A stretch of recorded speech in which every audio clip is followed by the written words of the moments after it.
Bienvenidos al segundo video de Contabilidad y Contasol. En este segundo video, tal como dije en la primera entrega, vamos a explicar las diferentes formas jurídicas que pueden adoptar las empresas. Vamos a ello.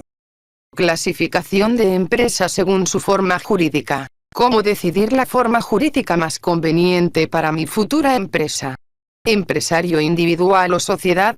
Sociedad anónima, limitada o cooperativa. Forma jurídica. Pueden ser empresarios individual, colectividades sin personalidad jurídica, sociedades. El empresario individual, personas físicas, responsabilidad ilimitada, menores obligaciones contables. Los beneficios tributan por el IRPF.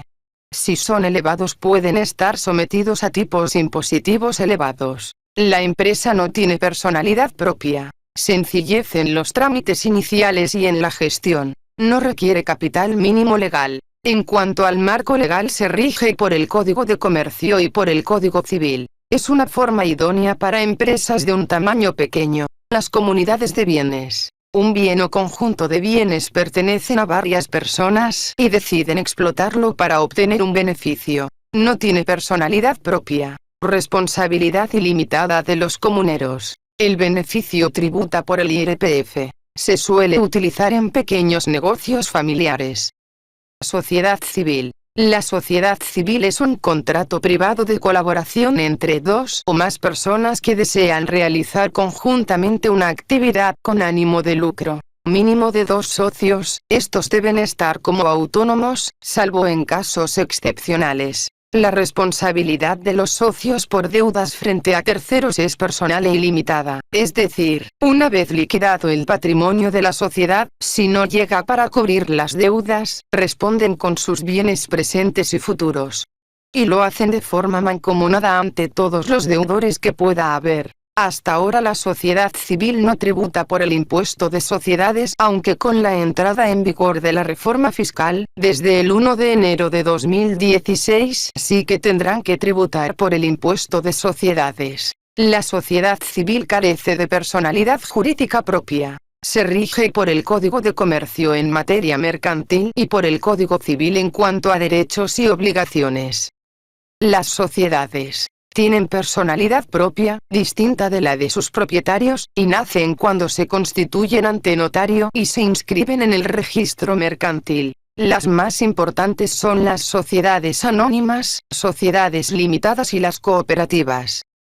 Las sociedades limitadas. Capital social dividido en participaciones. El beneficio tributa por el impuesto de sociedades. El capital social mínimo es de 3.000 euros. Los socios no pueden vender libremente las participaciones. La responsabilidad de los socios es limitada al capital aportado. Los beneficios se reparten entre los socios en proporción al capital aportado. Se puede constituir una SL con un solo socio, son las llamadas sociedades limitadas unipersonales, SLU.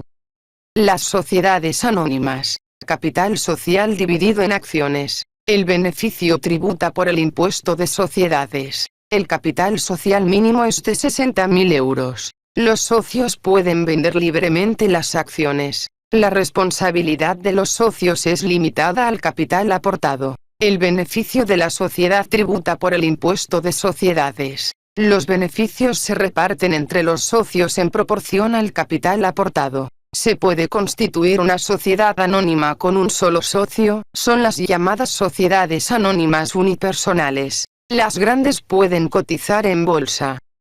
Las sociedades laborales. Pueden ser sociedades anónimas o sociedades limitadas. La mayoría del capital social pertenece a los trabajadores, con contrato fijo y a jornada completa. Mantienen las características de las sociedades anónimas o sociedades limitadas. Tienen ventajas fiscales y más subvenciones. Las acciones laborales pueden ser laborales, las que están en propiedad de los trabajadores, generales. Todas las demás.